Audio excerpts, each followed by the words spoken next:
नमस्कार, आप देख रहे हैं न्यूज़ इंडिया। मैं हूं आपके साथ ऋतु तोमर। हिंदी है। हम बुलेटिन की शुरुआत करेंगे बड़ी खबर के साथ। केंद्र सरकार के कृषि कानूनों को लेकर पंजाब के मुख्यमंत्री कैप्टन अमरिंदर सिंह और दिल्ली के मुख्यमंत्री अरविंद केजरीवाल आमने सामने आ गए हैं।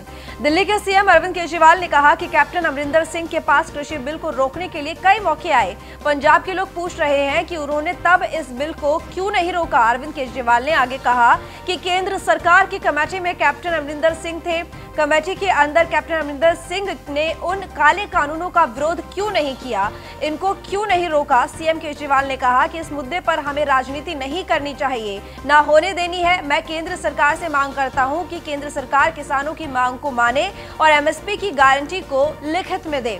तो अब पंजाब के मुख्यमंत्री और दिल्ली के मुख्यमंत्री इन 3 बिलों को लेकर आमने सामने। आज पूरा देश देख रहा है, हमारे देश का किसान कड़ी ठंड में रात को आसमान के नीचे खुली सड़क पे सो रहा है। ये सोच के सारी रात नींद नहीं आती। आज कोई भी देशभक्त ये देख के चैन की नींद नहीं सो सकता। ये लड़ाई सिर्फ हमारे किसान भाइयों की नहीं है, ये हम सब की लड़ाई है। जरा सोचिए, जो 2 वक्त की रोटी हम खाते हैं वो हमारे किसान भाइयों की मेहनत की उगाई हुई होती है। हम सबको इस लड़ाई में अपने किसान भाइयों का साथ देना है। कल पंजाब के मुख्यमंत्री ने मुझ पे आरोप लगाए कि दिल्ली में मैंने ये काले कानून पास कर दिए। इतने नाजुक मौके पे भी इस तरह की गिरी हुई राजनीति कैप्टन साहब कैसे कर सकते हैं? ये तो तीनों केंद्र के कानून हैं। जिस दिन राष्ट्रपति के इन तीनों कानूनों पे दस्तखत हुए थे, उसी दिन ये तीनों कानून पूरे देश में लागू हो गए। अब ये किसी राज्य सरकार के ऊपर नहीं है कि वो इन्हें लागू करेगी या नहीं करेगी। अगर राज्य सरकारों पे होता तो देश भर से किसान केंद्र सरकार से बात करने के लिए दिल्ली क्यों आते? वो अपने अपने राज्य के मुख्यमंत्रियों से मांग करते। ये कानून केंद्र सरकार लाई है और कोई भी राज्य सरकार इन कानूनों को ना तो रोक सकती है और ना पास कर सकती है। अब सवाल ये है कि जब कैप्टन साहब को ये बात पता है तो फिर उन्होंने मुझ पर ये झूठे आरोप क्यों लगाए? इसका एक बहुत बड़ा कारण है। जब से हमने दिल्ली के 9 स्टेडियम को जेल बनाने से रोका है, तब से केंद्र की भाजपा सरकार मुझसे बहुत ज्यादा नाराज है। केंद्र सरकार का पूरा प्लान था कि जब किसान दिल्ली आएंगे तो उन्हें इन 9 स्टेडियम में डाल देंगे।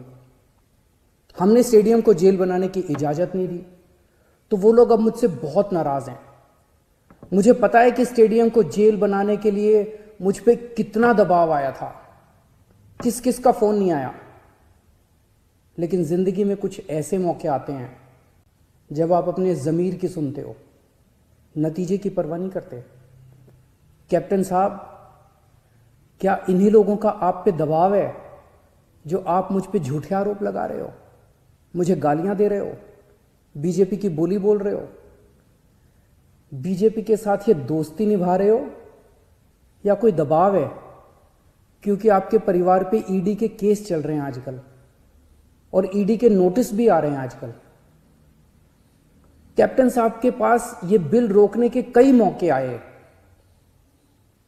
पंजाब के लोग पूछ रहे हैं कि तब कैप्टन साहब ने इन बिलों को क्यों नहीं रोका? आज से 1.5 साल पहले 2019 में केंद्र सरकार ने ये तीनों काले कानून बनाने के लिए एक कमेटी बनाई थी। दिल्ली से खबर है, जहां पर भारतीय युवा कांग्रेस के अध्यक्ष नियुक्त हुए बीबी श्रीनिवास को तत्काल प्रभाव से जिम्मेदारी सौंपी गई। भारतीय युवा कांग्रेस के अंतरिम अध्यक्ष थे श्रीनिवास। एनएसयूआई से शुरू किया सियासी करियर। विश्वास जताने के लिए सोनिया गांधी और राहुल गांधी को धन्यवाद भी दिया। तो भारतीय युवा कांग्रेस के अंतरिम अध्यक्ष थे श्रीनिवास, और जिन्हें अब भारतीय युवा कांग्रेस के अध्यक्ष नियुक्त हुए हैं बीबी श्रीनिवास। तो बीबी श्रीनिवास को तत्काल प्रभाव से इसकी जिम्मेदारी सौंपी गई है। भारतीय युवा कांग्रेस के अंतरिम अध्यक्ष थे पहले, और साथ ही एनएसयूआई से उन्होंने अपना सियासी करियर शुरू किया। तो विश्वास जताने के लिए श्रीनिवास ने सोनिया गांधी और राहुल गांधी को धन्यवाद दिया है।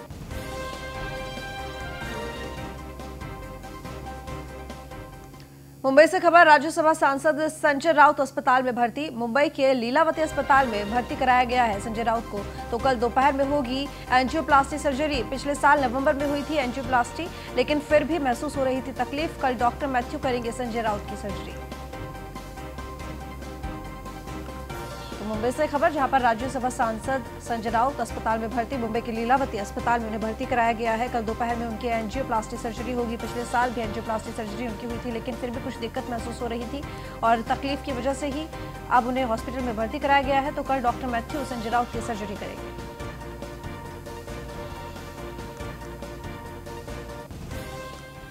अहमदाबाद से खबर, जहां पर कोरोना को लेकर सख्त हुआ प्रशासन। मास्क न पहनने वालों के लिए नया आदेश जारी किया गया है। बिना मास्क पहनने वाले अगर पकड़े गए तो उन लोगों को कम्युनिटी सेवा देनी होगी। गुजरात हाई कोर्ट ने सरकार को यह आदेश जारी किया है। तो कोविड सेंटर के 6 घंटों तक ये सेवा देनी होगी और जल्द नोटिफिकेशन जारी करने के आदेश भी दे दिए गए हैं। कड़ाई के बाद भी लोग नियमों का पालन नहीं कर रहे हैं। तो गुजरात हाई कोर्ट ने सरकार को एक आदेश जारी किया है, जिसके तहत अगर बिना मास्क पहने हुए लोग पाए गए तो उनको कम्युनिटी सेवा देनी होगी। गुजरात हाई कोर्ट ने सरकार को ये आदेश जारी किया है। तो कोविड सेंटर के 6 घंटों तक, यानी कोविड सेंटर में 6 घंटों तक अपनी सेवा उन लोगों को देनी होगी जो भी कोविड-19 के नियमों का उल्लंघन करेंगे, यानी कि मास्क बिना लगाए हुए लोग अगर पाए जाते हैं। तो जल्द नोटिफिकेशन जारी करने के आदेश दिए गए हैं। तो कड़ाई के बाद भी लोग नियमों का पालन नहीं कर रहे थे और इसी वजह से ये सख्त आदेश हाईकोर्ट को लेना पड़ा। तो जल्दी ही नोटिफिकेशन जारी कर दिया जाएगा। गुजरात हाईकोर्ट ने ये फैसला सुनाया है, ये आदेश दिए हैं सरकार को और जल्द ही नोटिफिकेशन जारी किया जाएगा, जिसके तहत अब जो भी व्यक्ति बिना मास्क लगाए हुए पाया गया तो उसको कम्युनिटी सेवा देनी होगी, यानी कि कोविड सेंटर में 6 घंटे तक अपनी सेवा देनी होगी।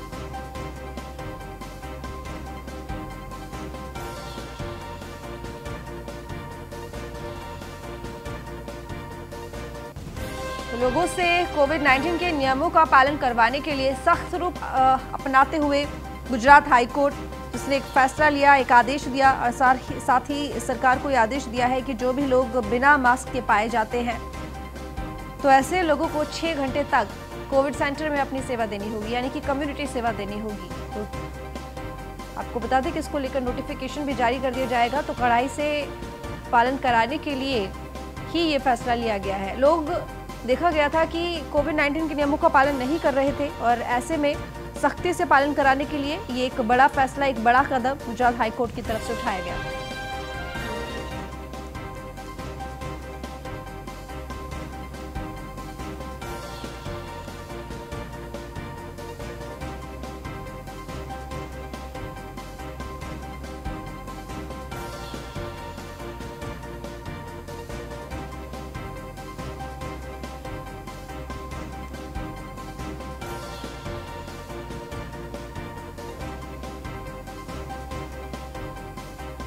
जगदलपुर से खबर, जहां पर बस्तर पुलिस के हाथ लगी बड़ी सफलता। 2 शातिर चोरों को गिरफ्तार किया गया है। एटीएम से फर्जी तरीके से रुपए गबन करते थे ये चोर। अब तक करोड़ों रुपए का चूना लगा चुके हैं। पुलिस ने 2 लाख रुपए भी बरामद किए हैं इन दोनों शातिर चोरों के पास से। तो एटीएम से फर्जी तरीके से ये रुपए निकालते थे, लूटते थे। जगदलपुर से ये खबर आपको बता रहे हैं, जहाँ पर बस्तर पुलिस के हाथ एक बड़ी सफलता लगी। 2 शातिर चोरों को गिरफ्तार किया जो कि एटीएम से फर्जी तरीके से रुपयों का गबन करते थे। उसके खाते से डिडक्ट हो गया।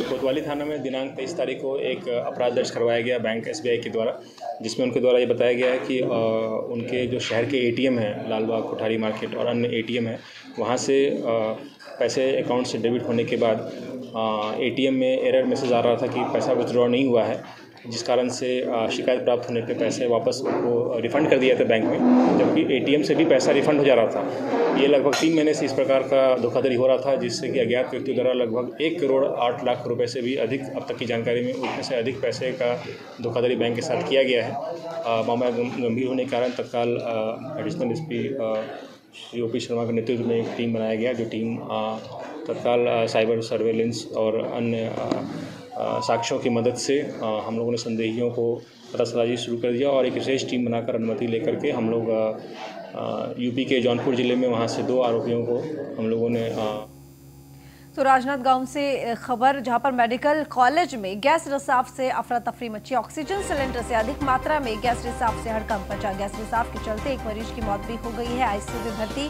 10 मरीजों को बाहर निकाला गया। तो ऑक्सीजन सिलेंडर का वाल्व खोलने के दौरान ये हादसा हुआ। राजनांदगांव के बसंतपुर स्थित मेडिकल कॉलेज का ये पूरा मामला है, जहां पर आईसीयू में भर्ती 10 मरीजों को बाहर निकाला गया। साथ ही इस गैस रिसाव के चलते एक मरीज की मौत भी हो गई। तो ऑक्सीजन सिलेंडर से अधिक मात्रा में गैस रिसाव की वजह से हड़कंप मचा, जिसकी वजह से एक मरीज की मौत और 10 मरीजों को आईसीयू से बाहर निकाला गया आनंद फानन में। तो ऑक्सीजन सिलेंडर का वाल्व खोलने के दौरान ये बड़ा हादसा हुआ राजनांदगांव में।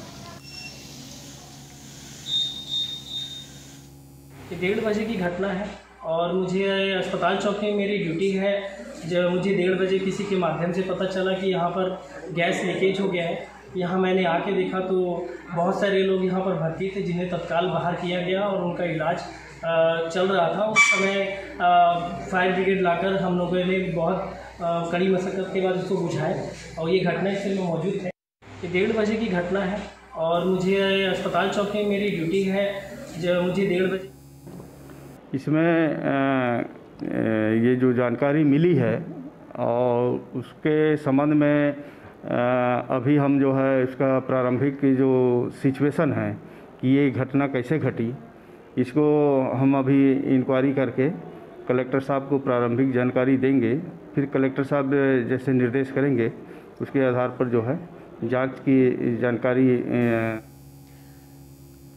तो रुक करेंगे अगली खबर की ओर। बूंद बूंद पानी के लिए तरस रहे हैं ग्रामीण और नदी का गंदा पानी पीने को मजबूर है ग्रामीण। कई बार जनप्रतिनिधियों से साफ पानी की मांग की गई। ग्रामीणों में जनप्रतिनिधियों को लेकर भारी आक्रोश है। चुनाव के समय सिर्फ वोट मांगने ही आते हैं नेता, तो ग्रामीणों का ये कहना। छत्तीसगढ़ के कोरिया से ये खबर, जहां पर बूंद बूंद पानी के लिए तरस रहे हैं ग्रामीण। तो नदी का गंदा पानी पीने को मजबूर ग्रामीण। कई बार जनप्रतिनिधियों से साफ पानी की मांग की गई है। ग्रामीणों में जनप्रतिनिधियों को लेकर भारी आक्रोश भी है। चुनाव के समय सिर्फ वोट मांगने के लिए आते हैं ग्रामीण। ये ग्रामीणों ने ये बात कही है कि नेता सिर्फ वोट मांगने आते हैं, लेकिन जब भी जरूरत होती है तब उसके बाद झांकने भी नहीं आते। यानी कि चुनाव होने के बाद, चुन लिए जाने के बाद, नेता बन जाने के बाद कोई भी नेता यहाँ झांकने नहीं आता है। हाँ, उसके लिए विधायक जी को बता चुके हैं, तो बोले हैं लग जाएगा करके, लेकिन अभी तक नहीं लगा है, तो थोड़ा समय लगेगा पर लग जाएगा। ग्रामीण आज भी नदी का पानी पीने के लिए मजबूर है। तो अब समस्या तो है, अब उससे निजात पाने के लिए विधायक जी तो बताए हैं, तो थोड़ा तो इंतजार करना पड़ेगा। पानी का है। कब से है ये जब से हम आए हैं तब से है। यहाँ कुआं नहीं है, बौली नहीं है, टंकी नहीं है, कहाँ भी नहीं है। कहाँ का पानी पीते हैं आप लोग? नदी के पानी पीते हैं। तो नदी का पानी कैसे पीते हैं आप लोग? गंदा पानी। बस वैसे गंदा पानी आ जाता है। पानी कहाँ पाए थे पिए?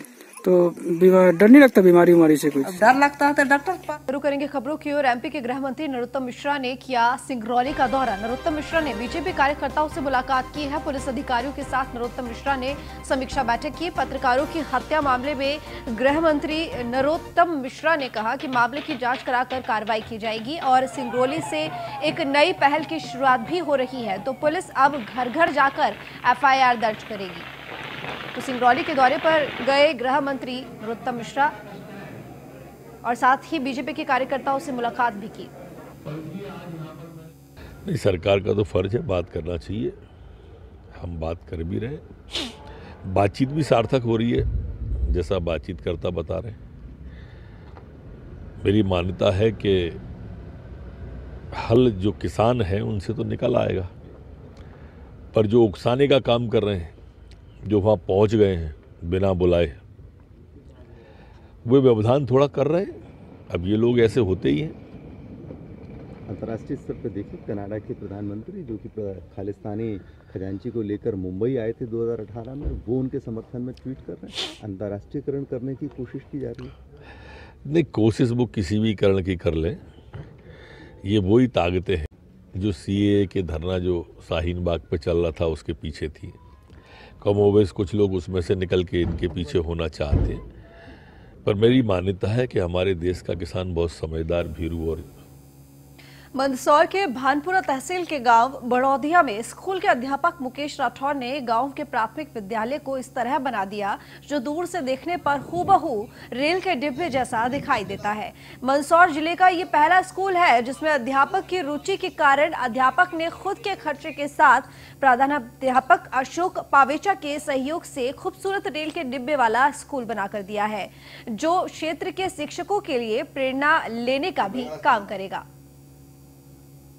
हम गरुड़ विधानसभा के क्षेत्र के गांव बड़ौदिया में है, जहां बड़ौदिया का डेरा कहा जाता है, लेकिन एक शिक्षक का प्रयास खुद की मेहनत रंग लाती है और सोशल मीडिया एक ऐसी स्थान है जहां पे आप हर चीज़ वायरल कर सकते हो। इसी खबर को हमने सोशल मीडिया के माध्यम से उठाया है और जहां आपकी शेयर हम एक ट्रेन से करवाने वाले हैं जो बच्चों के लिए है, जो पहली कक्षा से 5वीं तक का स्कूल है। और इसी बात को ध्यान में रखते हुए आज हम यहाँ पे पहुँचे हैं बड़ौदिया का डेरा में, जहाँ एक शिक्षक ने पूरी रेल के डिज़ाइन किया और फोटो वायरल किया। ये देख सकते हैं आप पूरा जो नज़ारा है यहाँ का स्कूल का। इस दीवार पे पूरी को रेल के हिसाब से डिज़ाइन किया गया है और बच्चों के लिए यहाँ अगर बात करें तो एक ही परिवार के बच्चे हैं स्कूल में और शिक्षक भी अंदर है। उनसे भी बात करना चाहेंगे कि जो उनका प्रयास रहा वो किस प्रकार से रहा। सर नमस्कार। नमस्कार सर, किस प्रकार से आपके सोच आए कि मुझे इसी प्रकार से डिज़ाइन देना स्कूल की और बच्चों के साथ किस प्रकार से? मैं यहाँ विगत 10 वर्षों से यही कार्यरत हूँ। एक दिन बैठे बैठे मैंने बच्चों से जब चर्चा करी कि उनकी क्या पसंद है, क्या है खाने में, तो ऐसे रेल की जब चर्चा चली तो बच्चों ने एक बात बताई कि 16 में से मात्र 2 बच्चों ने रेल देखी और बैठे थे। मेरे मन में एक प्रश्न आया, मैंने उत्तर प्रदेश का एक मॉडल देखा था, तो मैंने क्यों नहीं अपने स्कूल में भी अगर बाउंड्री अगर आ जाए तो अपन इस प्रकार से इसको डेवलप करें कि बच्चों को ऐसा लगे जैसे कि मैं रेल में बैठ के पढ़ रहा हूँ। तो मैं विगत 5 वर्षों से जो भी सरपंच बने उनसे प्रयासरत था। तो अभी वर्तमान में जो सरपंच है श्रीमती प्रेम कुंवर चौहान, उनने मेरी बार बार रिक्वेस्ट को ध्यान में रखकर बाउंड्री वाल जैसी बनवाई। तो पिछले वर्ष ही मेरे यहाँ प्रधानाध्यापक अशोक जी पावेचा सर आए तो मुझे पूरा सपोर्ट मिल गया। सर कितने बच्चे आपके यहाँ भी पढ़ने? मेरे यहाँ वर्तमान में अभी 13 बच्चे हैं। सर गांव के आप कोरोना काल चल रहा है, कोरोना काल में तो स्कूल नहीं लग पा रहा है, तो कैसे गांव में चौपाल लगा के बच्चों को पढ़ाया जा रहा है या किसी अन्य तरीके से बच्चों को 5-5 या 7-7 बच्चों को पढ़ाया जा रहा है? जी, मेरे यहाँ क्या है कि बच्चे कुल 13 बच्चे जो पास में हनुमान जी का जो मंदिर है वहाँ बच्चों को शारीरिक दूरी का ध्यान रखते हुए बच्चों को मास्क लगा के अध्यापन कार्य करवाया जा रहा है। ये थे सर जिनसे बात की और जिन्होंने मेहनत इनके रंग लाई। न्यूज़ 1 इंडिया के लिए भानपुरा से सत्यनारायण बिराई।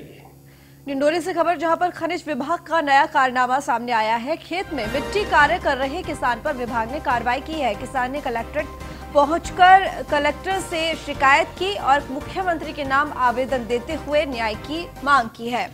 तो किसान ने कलेक्ट्रेट पहुंचकर कलेक्टर की शिकायत की। खनिज विभाग का नया कारनामा, खेत में मिट्टी कार्य कर रहे किसान पर विभाग ने कार्रवाई की।